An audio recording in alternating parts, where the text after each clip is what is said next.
This is Spaceman Jones with the Smoke Break, and we are proudly sponsored by Earthy Now and Urban Combat Wrestling. I want to welcome everybody in, man. My name is Spaceman Jones, and this is the Smoke Break. And today we have a longtime television producer and a guy who I really love to interact with on social media and watch his post. Dan Bynum is in the house today, y'all, from Denver. What's happening, Dan? How you doing today on this one Mother's Day, matter of fact? Yeah, it's a beautiful Mother's Day in Colorado, and I'm just glad to be here, man. And as always, man, I give a shout out to my sponsors, Earthy Now, hemp. And today I am on their Sour Space Candy from Rogue Family Farm, 16.2% CBD in this medicine. Give a shout out to them. Y'all can always check them out on earthynow.com. And also give a shout out to Urban Combat Wrestling, who is our other sponsor. We are for the culture, so salute to all of the guys. And as always, I like to bring in a little bit of the spirit into my smoke breaks, so we kind of will kind of sit and kind of let the ambiance build itself. Have a couple totes of what we're smoking on, and then we'll do a round of 10 breaths to kind of ground ourselves in. I'm with you. All right. And I just count them off.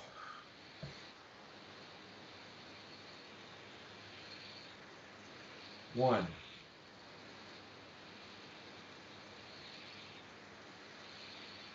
2,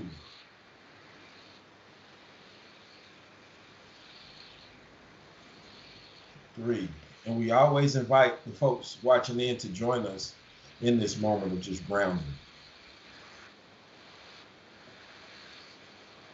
4,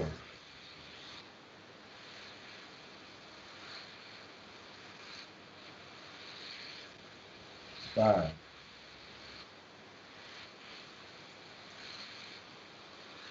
6,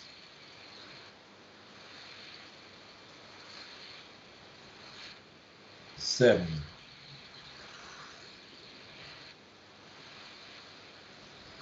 8,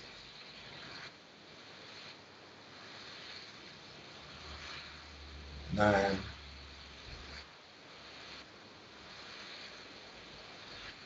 10.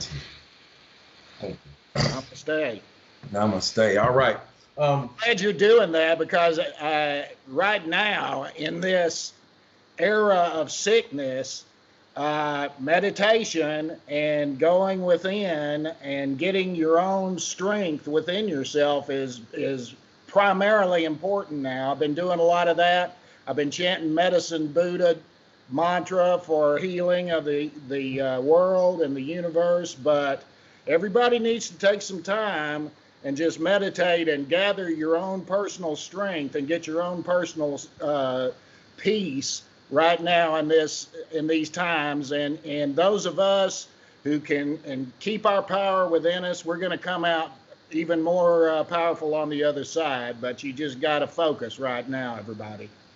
It's kind of like the old saying where if you got something wrong with your body and you don't take care of it, then your body will make you sit down so that you can take care of it. And I think that's just what's going on in the earth right now. For the people who don't know exactly who you are, we're having a little bit of a chat before we went on. And I didn't know that your resume was so extensive behind the scene dealing with professional wrestling. And if you would like to give the people a little introduction into just who Dan Bynum is. Yeah, I got my start in wrestling back in Dallas, and I was working at a TV station in Dallas, and Fritz Von Erich came to us, and he wanted to create a syndicated show. And now when I was a kid, I was a roller derby kid. I don't know why out in East Texas I was watching roller derby, so I didn't have a preconception about wrestling when I went into this project. We were a group that did sports production at Channel 39 in Dallas, and we were really good at any sport you wanted to throw at us. Football, basketball, anything, we killed it. And so it was exciting to get this opportunity. And so really, as I bring up the roller derby thing, because I had no preconceptions about wrestling when I went into it. And the first time I really experienced wrestling, I walked into the Sportatorium.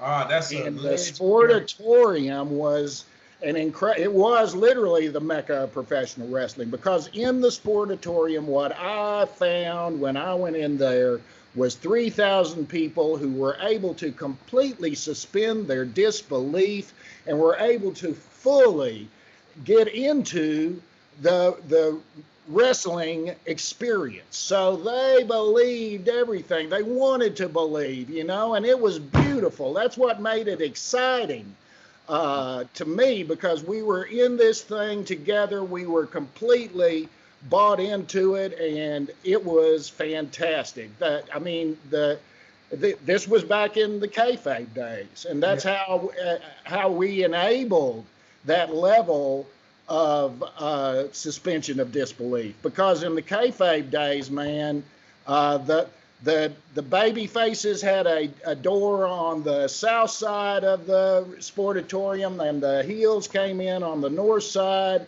and they never interacted in public ever. You never saw that. There was no post parties where everybody, there was none of that. It was a complete work. Everybody was kind of in on the work in a different way that everybody's in on the work now. Well, people now are in on the work, and they're constantly in on the work, and that destroys the work. Because if you know how the magician's doing it, then the show's no good, And so smartness to me is the antithesis of what wrestling should be, because you're robbing yourself of the ability to really enjoy it, man, to really experience it. And that's what we had in the kayfabe days, and that's what the experience was like in the Sportatorium. It was fantastic. And so that informed the way I wanted to direct world-class championship wrestling. I wanted to give the people the most plausibility quotient, so they didn't have to suspend disbelief very much to get there. I remember when I was a kid, it came on ESPN. It would alternate with AWA. Like one week it would be AWA, the next week it would be world-class championship wrestling. And I noticed that it was shot in a way that was like, it was dry, kind of like watching an old NBA game, or the style was a lot different than it is now. It was a lot more straightforward. The commentators, everything was lent to the credibility of this being a legitimate sports. Well, that's the thing. That's why I give the background of Channel 39, because that's what we did. We did sports. And I wanted to give it that legitimacy, I wanted to treat it like the real sport that it is. I mean, It is incredible what these guys do. And I had the ultimate respect for it, but I had the other level of respect, the kayfabe level of respect for the business. So I wanted to give it that whole experience where, we reported it as fact, because it looked, and everybody always asked me, is wrestling real? And my answer always is, it looks real to me. And that's the way I want it. I want it to be able to look real to me. And that's why I loved working at Ring of Honor, and that, and I loved working at Major League Wrestling as well, because of the stiffness that they worked. Yeah. And that was the thing about WCCW back then. It was so stiff that all you had to do was cover it. You don't have to shoot around the spots like WWE does, which is infuriating. It's guys slapping their legs and different things of that nature. Or when they're not really sinking it in. When I worked for Ricky Morton for a while on this TV show, and that's something that we always stressed, and that he stressed to me, like, if you can get the guys to go in there and lay it in, then you don't have to. It's easier for the people to kind of dig into the story. Stiff, it's stiff. Yeah. It's stiffer. It's more real, and you don't really have to suspend as much disbelief. And the commitment of the guys today is incredible. Those guys I worked with at Ring of Honor, the guys at Major League Wrestling, their commitment is incredible. So they are doing things that are painful, injurious, to make it so that you can suspend your disbelief about what we're doing here. So come on, people. Yeah, man. Yeah, man. And I find is no virtue to me. You know, you're robbing yourself. So being smart ain't that great. I want a return to kayfabe. Let's all return to kayfabe and enjoy it again. Well, I think in order to do, and I don't know if that's ever going to happen, but in order to get back to something, it's impossible. But in order to get, I know that we don't market at Urban Combat Wrestling. We don't market to wrestling fans at all. We market to music fans because that's my background. Like I was been an artist and a concert promoter for a long time. So I just turned my people that's already on what I'm doing anyway onto this wrestling world. And it's a much different, the crowd is way hot. They hot for everything, so maybe it's time for wrestling promotions to start looking outside of wrestling fans and finding ways to kind of connect to people who are maybe not in the wrestling world per se, that don't watch. Yeah, so that's what we do. We concentrate on kind of the people who really don't watch wrestling. They like rap music, so we put the rap music in the show. And well, that's the great thing about independent wrestling right now, because independent wrestling is where all of the energy is in the business. I mean, WWE is a pitiful, helpless giant right now, and I like NXT because it's got a bunch of my ROH guys. Yeah. And I'm enjoying AEW somewhat, but really it's the independents, and AEW is made up of the independents' greatest hits, basically. So all of the guys I worked with at Ring of Honor, if NXT doesn't already have them, they're at AEW, and they're the best. And so it's really exciting. There is a renaissance in the business right now, and it's due to the energy of the independents. And there are some, I'm not into cosplay wrestling, and I don't do furry wrestling. I'm an old school kayfabe guy. I don't even like intergender, but okay.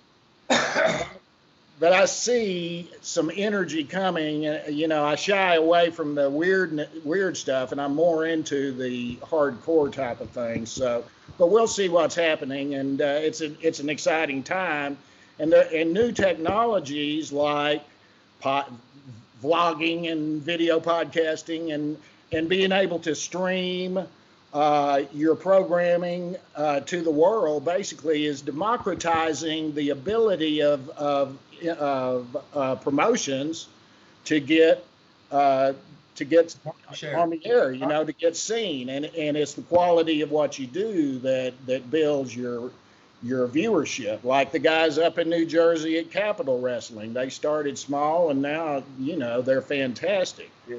And so and that was because of new media, and those guys are super savvy about new media. So that's what you're doing here, and just getting your promotion seen in the new media milieu of streaming, is very exciting, and it offers a lot of opportunity that way. Yeah, because back in the day, there was a real barrier to getting on TV at all, because all of the time slots, you couldn't get on TV. It was impossible. And now you can get a YouTube channel, you can start a website, you can get on Twitch. And pretty much you can have your own channel and put out as much content as you want. But like you said, quality is going to separate the ones who win from the ones who lose. And it's not just quality, it has to be quality, and then you got to be consistent, and you got to have a plan that's like sustainable, because a lot of people are not building their hometown talent, and they thinking they're going to survive by bringing in names, and that's just going to kill you. You got to build your boys from the bottom level, so you can have guys who you can depend on, that's in your home area. You don't have to buy a plane ticket. You don't have to buy a bus. You're going to have to pay them, but you're not going to have to pay them as much as a name. You can be able to create a name. And then like that's when you're able to create names. I believe that's when the staying power. That's in what this it's all about, is creating characters, good or ill, that people either love or hate and want to see in combat. So, and then, and then of course, for independence, you really got to train your people on your in-ring work, because if you can't tell the story in the ring, you're going to fail, because Yeah. people will see through that, and they won't want to watch that. And so you have to be compelling in the ring. You've got to tell the story. It's got to be plausible. You know, people have to buy into your character. Yes. Yes. And your issues and all of that. So it's got to be real. So you got to feel it. Who feels it knows it. So all you wrestlers, feel your gimmick. That's what wrestling. With that feeling in everything you do. Work everything through that. The wrestling business is all about telling stories and connecting to like deep emotional things that are universal. Like I always tell folks that every professional wrestling match show that you ever seen is telling the same story. Good versus evil. It's a good man trying to save what he believes in from the bad man. And the title is The Damsel in Distress. It's the same story. I don't care what you're looking at, it's that story. And that's central to the human struggle. You know, so we're gonna kind of change gears from talking about wrestling. You know, you have a well history background, and you were in some of the places where, like at Urban Combat Wrestling and in my life, social justice is paramount because I am a black man in America. You know, and I'm gonna say that I am a survivor of the prison complex, you know. And I'm out here now doing something different. During those times now, I see you post a lot on social media about racial issues, justice. Now you are one white guy who stand up for racial issues in an industry that does not always stand for that. They would rather not deal with that issues at all. You at WCW in 89 till, you said from 89 to 90? 95, yeah. Okay, so you were there when a lot of the stuff was going on, when they was doing lawsuits and whatnot. A lot of the BS that was going on at that time. Can you shed some light on your views on racial justice as it pertains to being a person in the wrestling business who done seen a lot? I mean, you done worked everywhere but way up north. You know, pretty much. Absolutely. And I'm a Methodist preacher's kid from East Texas. So I was an itinerant through little towns in East Texas. And East Texas is some of the most racist country in the world. So I saw it as a child growing up. And I always, because my dad was a Methodist preacher and he believed in justice and he taught me about that. And I'm super proud of him that he was able to maintain his integrity and still have been a Methodist preacher in small towns in East Texas. But I learned intimately what racism was like, and I was repelled by it from a young age. So I've always been that guy in the small town, the N-word lover guy, and the guy that listened to soul music and reggae. So I've always been that guy, and it's funny you should mention that in regard to WCW, because when I started to have issues at WCW was when Terry Bollea came. And Terry, Hulk Hogan, he'd been a babyface his whole life, and he was tired of it, and he wanted to be a heel. And but he didn't want any baby faces to get over on him, which is the actual story of wrestling as it should be told. So they created all heel wrestling. So everybody was a heel after that, you know. And then I was in a booking meeting, one of the last they allowed me in because of this, but they were talking about Hulk hadn't turned heel yet, but Sherry Martel was going to be in the ring and the opposite thing, and he was going to clothesline her. And I said, should a heel clothesline a lady? And I got a super chilly response in the meeting, obviously. And then the next day I got called into Eric Bischoff's office, and he said, you leave your social conscience at the door.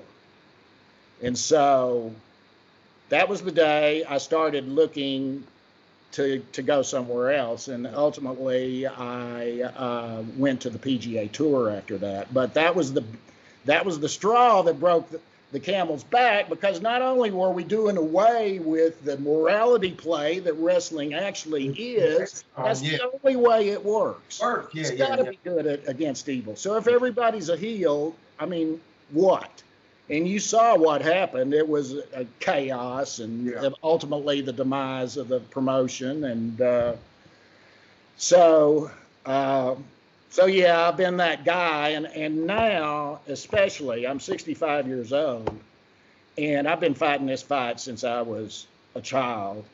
And I do not want to die in an America where white supremacy is still going on. And the president is a white supremacist. Yeah. And so, and only white men can end white patriarchal supremacy. Only white men can stand up and say, no, we want a level playing field. I don't want my achievements to be tainted by the fact that I've been privileged all my life.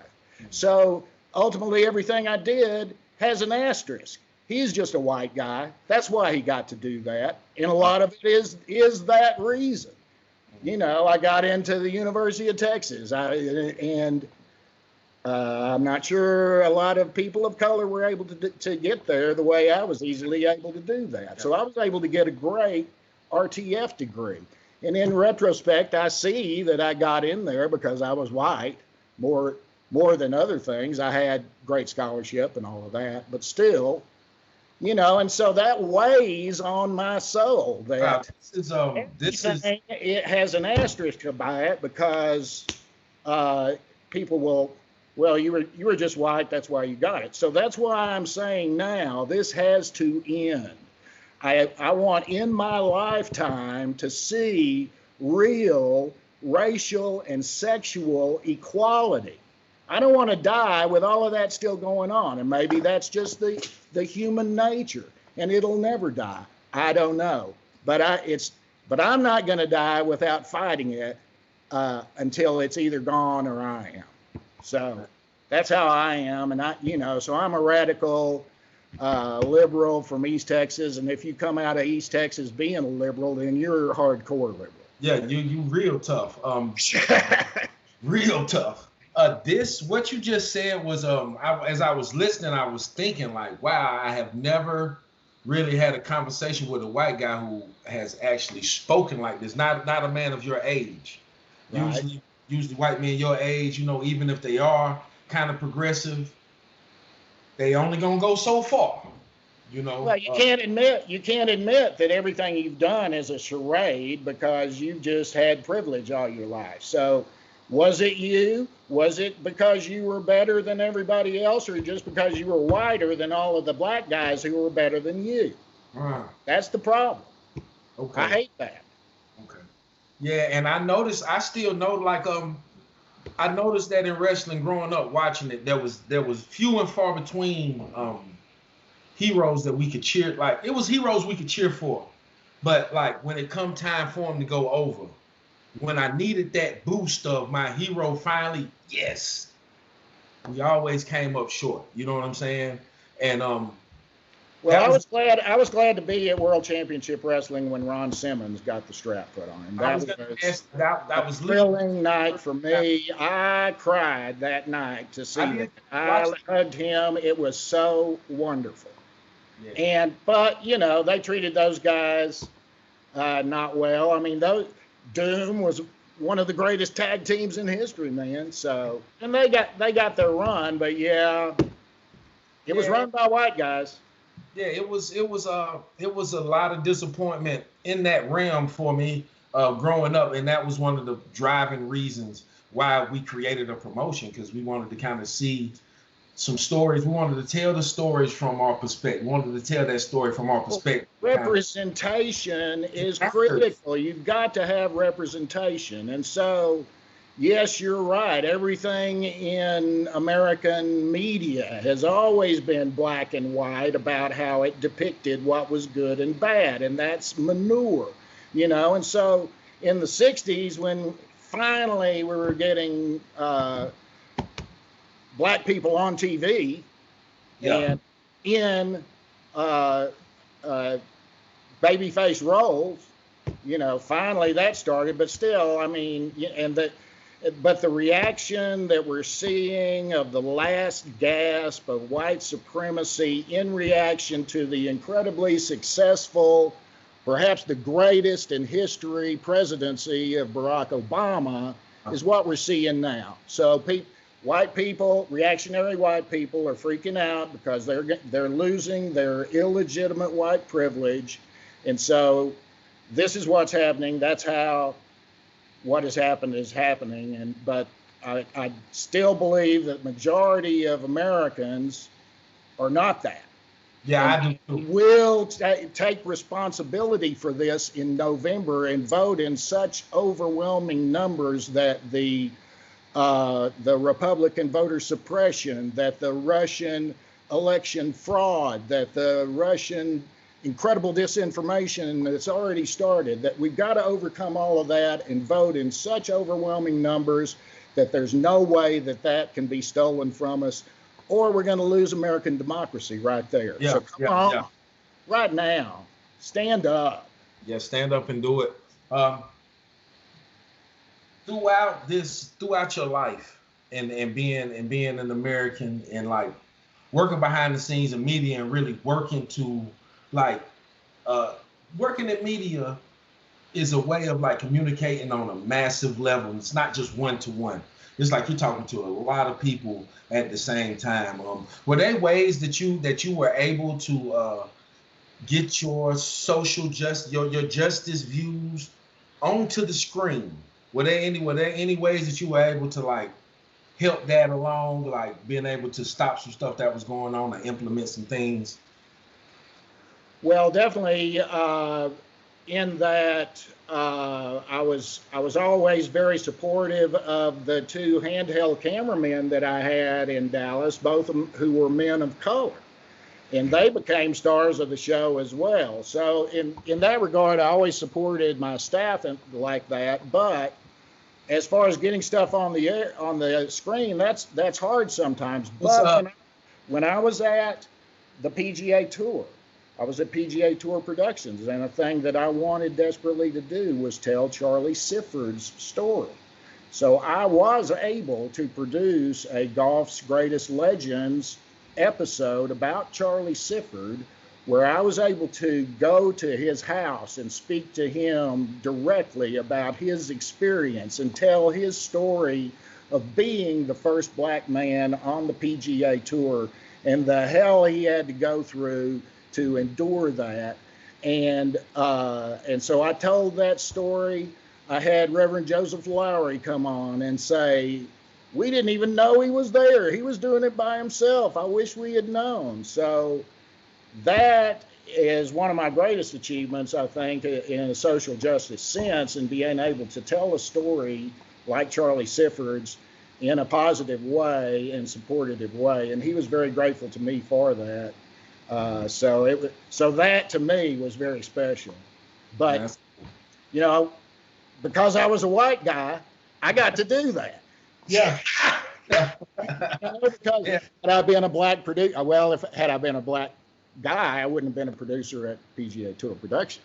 So probably not back then. Not no time back then. This is the way that you have to use the platform of privilege that you have. You know, if you're not using your platform of privilege to undo it and to show how it's not sustainable and how it's even injurious to yourself, then you're complicit in its continuation. Yeah. So you're either working or you're complicit. So you got white men You got to stand up now and work to end this.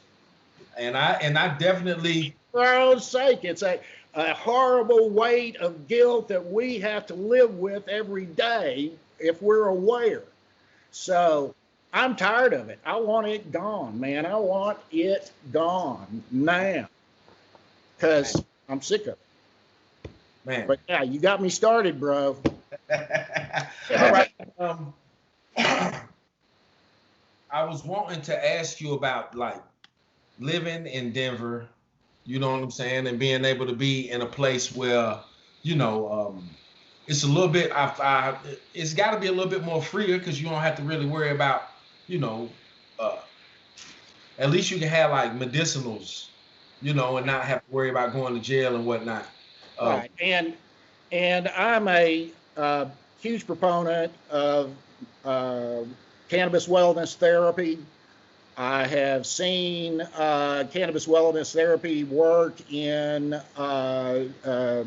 epileptic children. I've seen it work in pain remission. The high CBD, high THC formulations can get you off of opiates if you've had injuries or had a surgery or whatever.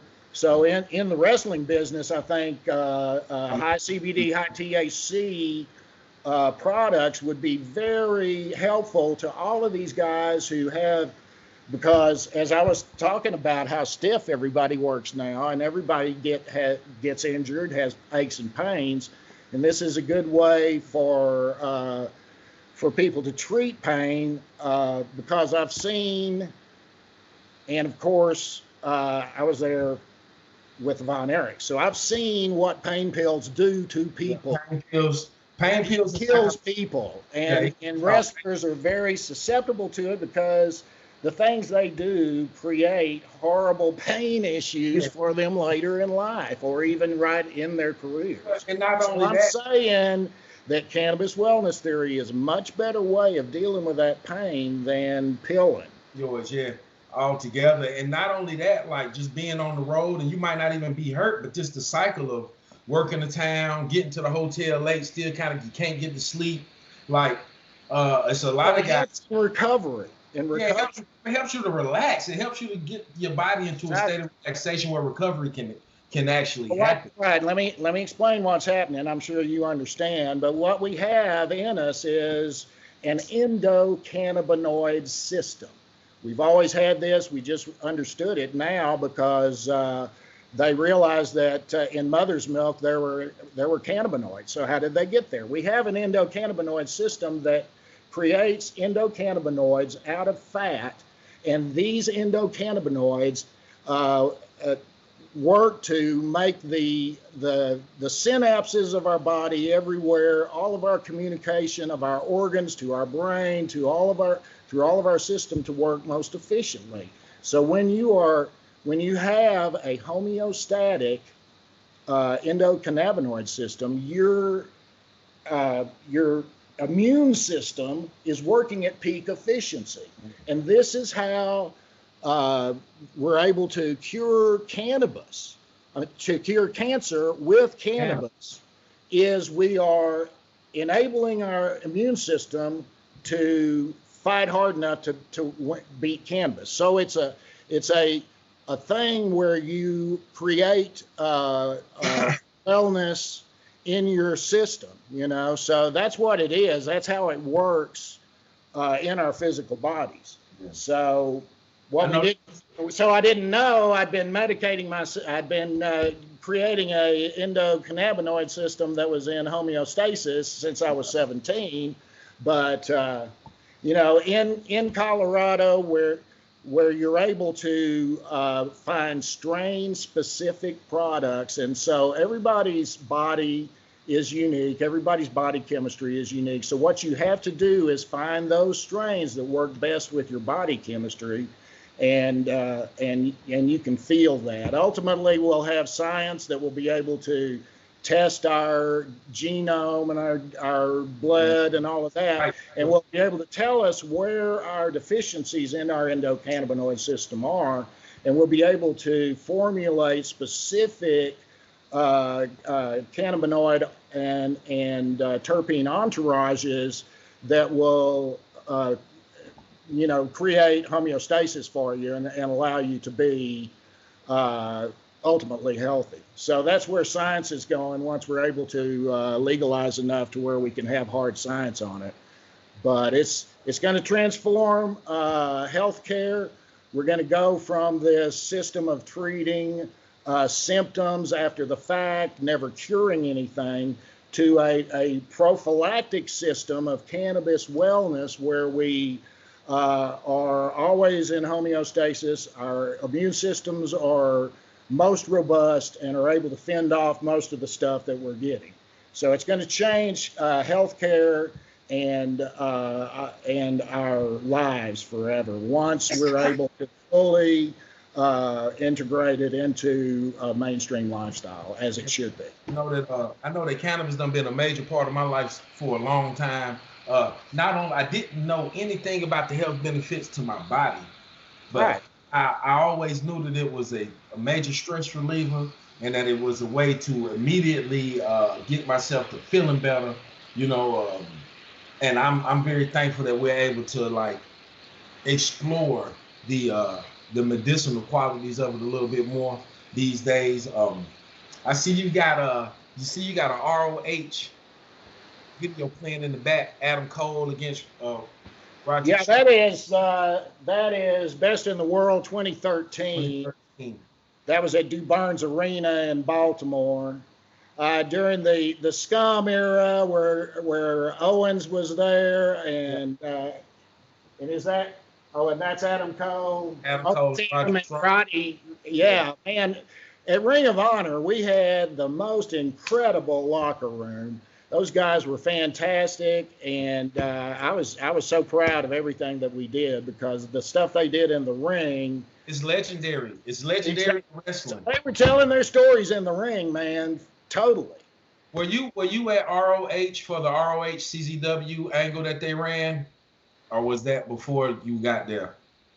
That was before. I only got there when Sinclair bought them. Oh.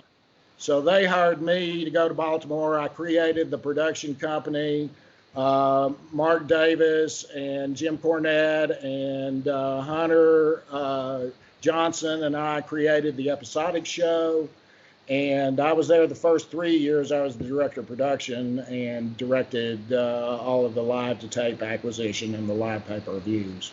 So they wanted me to move to Baltimore, and I didn't really want to do it. And there were some guys there that could do the job that I'd trained up real good. So it was easy to move on and leave it. I'm proud of what we built there. So, well, it was legendary wrestling. Definitely legendary wrestling, and some of the stars that are going to be it's still producing. We haven't seen Adam Cole on the big show yet, for a sustained run. So it's still going to produce future stars that. Oh, absolutely. Roddy and Fish, and fantastic workers and really smart guys. So they're able to tell the story in the ring, and they're able to cut promos that are fantastic. And it was a luxury working with guys like that. Yeah, those are top level performers, and that's one thing. I grew up as a Crockett guy, so I got to see the best workers in the world every Saturday. You know what I'm saying? Tully Blanchard and Ric Flair, and those guys that worked the Carolinas that I grew up on. I feel like that era, in the 80s through the 90s, I grew up on the best wrestling. That was a classic, man. Man. And being in the business now, being a younger black man, running a promotion right now, I haven't seen a lot of. Well, I learned the wrestling business in East Tennessee, so of course I saw some, racism. But I think that now a lot of the young guys who coming in and a lot of the old guys who are still there have learned from the mistakes of the past, and they don't tolerate. No, it's still there. It's still there. It's just not as if they get too nasty with it, they're gonna get kicked out. You know what I'm saying? It's not. It doesn't act out without retribution now. So yeah, anymore. But it's still there. It's still there. I'm glad that I didn't have to see what a lot of guys had to go through. Pretty happy of the fact that I didn't have to go through some of that stuff, and I respect them guys forever for what they had to go through and for still being able to come to work. I will say though, when I was at World Class Championship Wrestling in Dallas, and we had Iceman and Junkyard Dog, and those Reggie guys were super respected. I never detected, even from the fans or in the locker room, I never detected anything, even back then, of that kind of thing. I'm sure it was an undertone. I mean, Fritz was Fritz. It was never acted out. And so I don't know if it was different then or just. I think it was the fact that they was drawing a lot of money. Those Parsons and Junkyard Dog draw a lot of money. There you go. Put them on the card, they was gonna flood the place. Ernie Ladd, any of those old school cats, Thunderbolt Patterson, any of those guys, they were draws. That you put them on the card, people are gonna come and see them because they was great, hell of a performers. But I think that the time, I have been watching WWE programming lately, and I have been feeling the blahs from watching it. Like they booked Cedric Alexander and Ricochet, and who else was it? Street Profits. They lost back-to-back in back-to-back matches. Like, why did you put that on TV like that?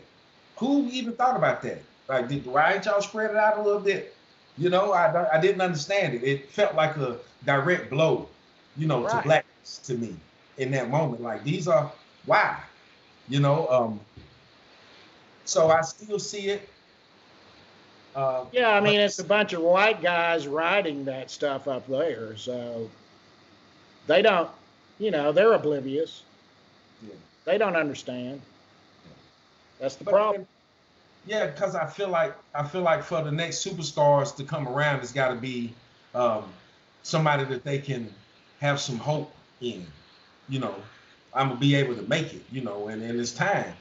But I would want to kind of switch gears and get you to talk about some of the wonderful experiences that you've had, like in the wrestling business, and things that you've seen that has gave you hope in humanity from this medium, this art form. I like to call it. Well, I've been blessed, to start working back in '82 with it, and I got to meet and work with Andre the Giant, and what an incredibly nice guy, incredible sense of humor.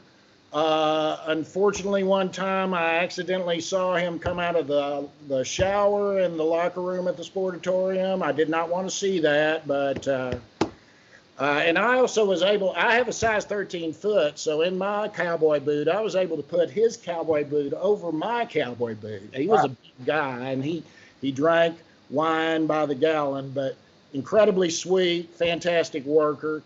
So the people I've gotten to work with have been amazing. I got to work with the Von Erich boys, and I was closest with David, so it was wonderful to work with them. And then while there, actually the most important guy I need to name check was Gary Hart, because Gary Hart was there at WCCW, and he saw something in me, and he took me under his wing, and he smartened me up so that I was able to exist in the business and have people understand that I understood kayfabe and I would respect kayfabe, so we could work together. And it's very important to my legitimacy that I had Gary Hart to mentor me. He was a wonderful guy, so smart, so cool. He taught me a lot about life as well as the business. He always gave me the vibe, like when I listened to interviews, he always gave me the vibe of one of my uncles. Like he knew what was going on all the way around the board. Fun uncle who knew what was up, and he had been around the world, so he was super cool, and I can't thank him enough for everything he did for me, because he set me up right in the business to understand it and to be able to work in it. And then when I got to Atlanta, I was and even in Dallas, I got to work with Ric Flair. He's one of my all-time favorites. I love him. He's probably the greatest world champion ever in my estimation. So I was lucky to work with him in Dallas, but then I got to work with him again in Atlanta, and that was just another level experience, of course. I got to work closely with Dusty Rhodes there when he was doing the booking. I would love to get That some was wonderful. He's one of my favorite people in the history of the world. You know, I love him, and I've just been super blessed. And then moving on to Ring of Honor, I got to work with fabulous people there. These were younger guys that are coming up who are the stars of now, and got to work with Kerry Silkin, who kept Ring of Honor alive, and God bless him for that, because without Kerry Silkin, it wouldn't have even been there.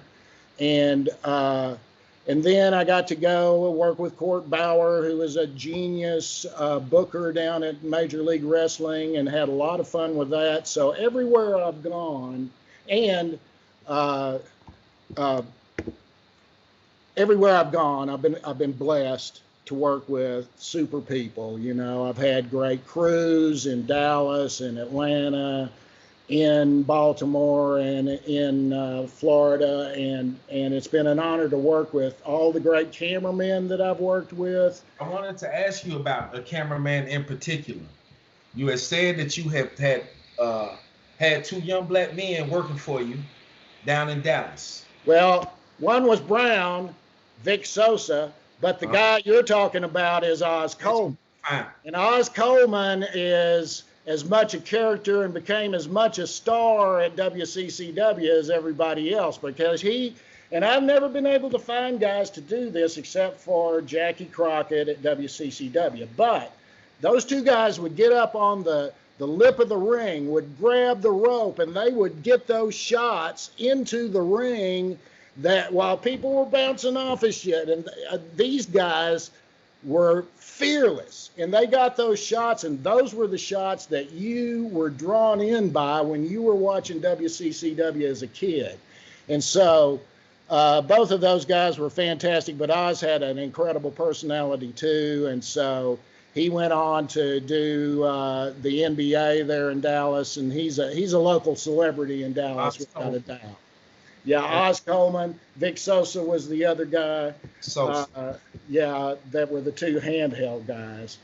And Will was the hard camera guy. I should have written everybody's name down before I got high, but you know, I had great cameramen, and the crews in Atlanta were fantastic because they were TBS crews, so they were working basketball, baseball all the time, so they were super pros, and it was like driving a Rolls Royce being in the production truck at TBS, because you had the best of everything and everybody there. So that was a luxury ride, and until Terry screwed it all up for me, it was a wonderful time. But I'm glad he moved me on, because I had a fantastic trip with the PGA Tour, and but we're glad to be in Denver now, and I'm a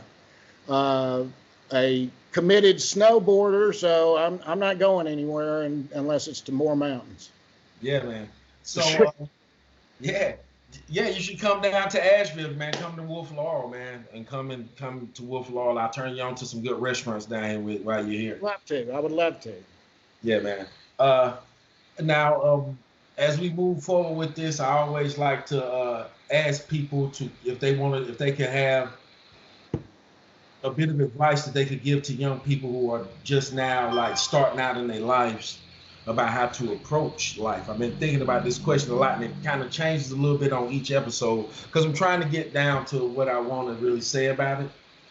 But it's kind of like, what piece of advice would you give to a young person that's just now starting out in life about how to approach life? We know that the good and the bad gonna happen, but what about the approach to life that if you could tell yourself per se? Right. Well, you've got to believe that you can do anything that you want to do, and you can if you work hard enough and put your mind to it. Even if you're a person of color, you can achieve this. It's much harder if you are, but you still have to. So if you can figure out what you want to do, I was lucky that in the middle of college, I figured out what I wanted to do. And so when I wanted to go into the media, because I decided that I could have more impact in mass media, then I got myself educated. I got a degree in radio, television, and film. So what you need to do is decide what you want to do and then receive the training that you need to become successful in that endeavor. Whether it's knowledge that you need to acquire or skills, you need to commit yourself to becoming the best at that you can be. And if you do that, and if you believe in yourself, I had an incredible mother who believed that she could do anything, she could fix anything, she would figure it out, and she'd fix the car, or she'd reupholster the furniture, or whatever it was. She figured it out. And so I learned from her that I could do it. If anybody can do it, I can do it. So figure out how to do it and do it. And so that's the thing. Believe in yourself, but get yourself trained up in what you're doing and keep learning new stuff. Because now I'm learning how to do webcasting and stuff like that, because streaming media is the new deal. Yeah. So you gotta keep training yourself, but mainly remaining positive, believing that if you keep a positive vision of your life, that's what is going to happen, because you become what you think about. And so if you think about fearful things, oh my God, I don't have enough, will I have enough? You're not going to have enough, because that's all you're thinking about. Yeah. And you're magnetizing that. So what you need to do is have faith. I know that I'm going to come through this. I know that I can achieve at this job that I've got, or I'm going to win this competition because I have prepared to do that. Then keeping that vision, you can achieve that. Man, that's a powerful word, man. And I want to thank you for spending time today with us on the Smoke Break, man. Had a wonderful conversation with you. Learned a lot, in the time, and I hope we can do this again. Appreciate the knowledge that you're giving everybody. And then if you got anything that you want to plug, like any new projects that you want people to be on the lookout for, this is the time to go ahead and right. Well, Bad Street USA always go get some Bad Street merch, but I'm doing a lot of different things right now. Some things fell through because of what we're going through, so I'm recalibrating a few things, but there's going to be some stuff coming up out of Studio G here, and I'll let you be one of the first people to know. And if there's any way I can help you with what you're doing with your promotion, give me a call. I'd love to at least consult with you, if not come out and be there. Man, we would love to have you around, and we're actually talking to some people out on the West Coast about coming out. I know that Portland will be a little bit closer to you than Asheville. I don't know if that's much of a difference, but we're working on getting some stuff done. And I actually, out of necessity, edited my first match ever. You know what I'm saying? So I'm working on that right now, trying to get it right. Not really had much training, but I got good taste. It's the democratization of technology that's allowing you to do. I'm proud of you, man. But if you need any help on that, let me know. Man, I will reach out to you, Dan. Thank you for taking time out, man. And for everybody out there, man, this is Spaceman Jones with the Smoke Break Podcast, and we'll catch y'all next week. This has been a Smoke Break with Spaceman Jones, sponsored by Earthy Now and Urban Combat Wrestling. See y'all next week.